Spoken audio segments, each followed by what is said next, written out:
tiempo que a historia pasó, la gente no lo puede olvidar.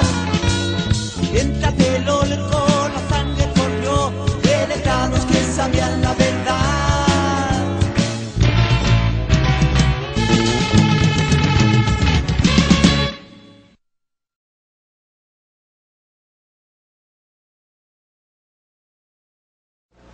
La Constitución Política de los Estados Unidos Mexicanos y las leyes que de ella emanen, y desempeñar leal y patrióticamente el Han pasado 39 años de la masacre perpetrada por el gobierno de Gustavo Díaz Ordaz en Tlatelolco, y el país aún no ha podido cerrar ese capítulo ignominioso de su historia reciente.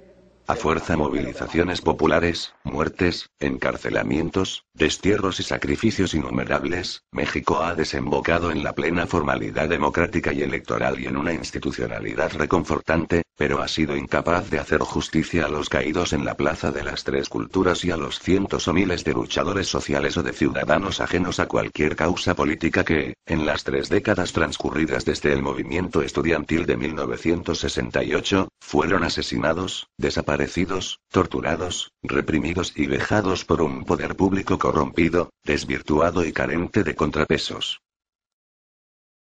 Hoy, el grupo en el poder se vanagloria de un cambio y una modernidad que parecen expresarse en la destrucción de la educación pública, en ataques sistemáticos a lo poco que queda de propiedad nacional y en la glorificación de modelos de política social que suplantan la solidaridad constitucional del Estado para con los más desfavorecidos, por un asistencialismo caritativo. El año 1968 fue de Vietnam, de Biafra, del asesinato de Martin Luther King, del de Robert Kennedy después del de John F. Kennedy, su hermano y presidente de Estados Unidos. De la reivindicación del pueblo negro, de los Panteras Negras, del movimiento hippie que llegó hasta la humilde choza de María Sabina, en Autla de Jiménez, Oaxaca. Y sin embargo, para México, 1968 tiene un solo nombre. Tlatelolco, 2 de octubre. La Universidad Nacional Autónoma de México protegió a sus estudiantes durante los 146 días del movimiento estudiantil y muchos de ellos hasta durmieron en las aulas con tal de no perder una sola de las asambleas. La toma de Ciudad Universitaria en septiembre y la detención de 500 alumnos y maestros conducidos en camiones del ejército indignó al país. Los estudiantes rodearon a su rector Javier Barros Sierra, quien los defendía confrontando al presidente de la República y al resto del gabinete. Ver las imágenes del 68 es darse una idea de la magnitud del peligro. Los soldados le disparaban por detrás a la gente que llegó a los hospitales con heridas en el cuello, la espalda, los glúteos, las piernas. Antonio Carrillo Flores, entonces secretario de Relaciones Exteriores, respondió a la pregunta del regente del 68, Alfonso Coronel del Rosal, acerca del peligro en su oficina de la Torre de Relaciones Exteriores, que un hombre quedó muerto sobre su propio escritorio, según relata Raúl Álvarez Garín. El comité del 68 logró llevar al expresidente Luis Echeverría al banquillo de los acusados y hoy vive preso en su casa. Pero necesitamos que los responsables sean enjuiciados, que la historia de los jóvenes asesinados sea rescatada, necesitamos rendirles homenaje porque a ellos los mataron por creer que podían cambiar al mundo.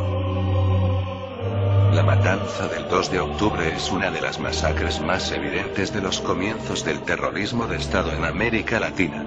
En Argentina los familiares de los desaparecidos persiguen a los culpables, señalan su casa con pintura roja de sangre. En México, no tenemos aún el número exacto de muertos ni hemos enjuiciado a los responsables.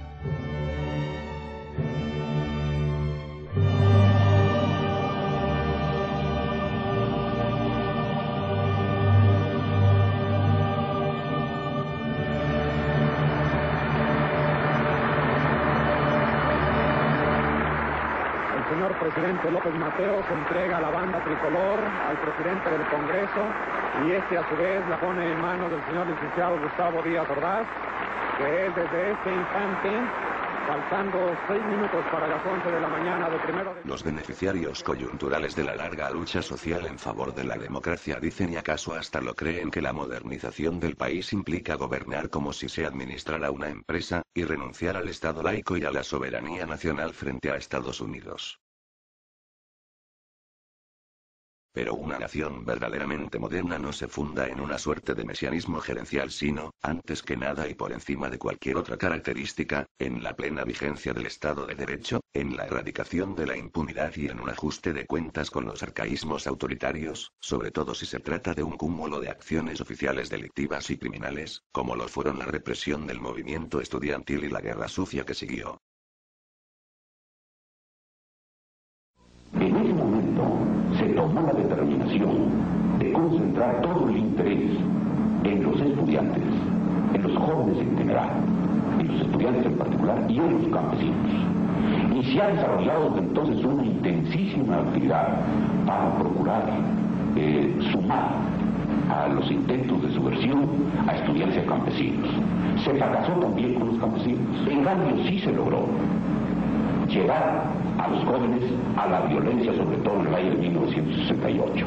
Sí fue atacado políticamente. Hasta después, cuando hubo manifestaciones de violencia criminal, entonces hubo necesidad de tomar otras medidas, porque ya las simples medidas políticas no fueron suficientes, pero no es porque antes no se hubieran tomado medidas de carácter político. Estoy totalmente tranquilo con mi conciencia. Estoy totalmente tranquilo conmigo mismo, que es lo más importante para estar sereno. El juicio de la historia lo espero con toda serenidad y confianza. No temo ni siquiera al juicio de mis contemporáneos. Sé, y los mexicanos saben, que en mi actuación ha habido aciertos y errores, pero que los errores han sido involuntarios.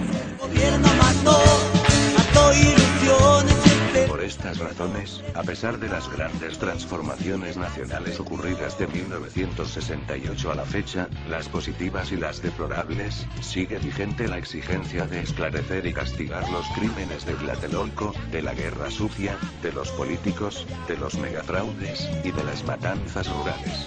Esa exigencia se sintetiza en una consigna con plena validez en nuestros días. 2 de octubre, no se olvida.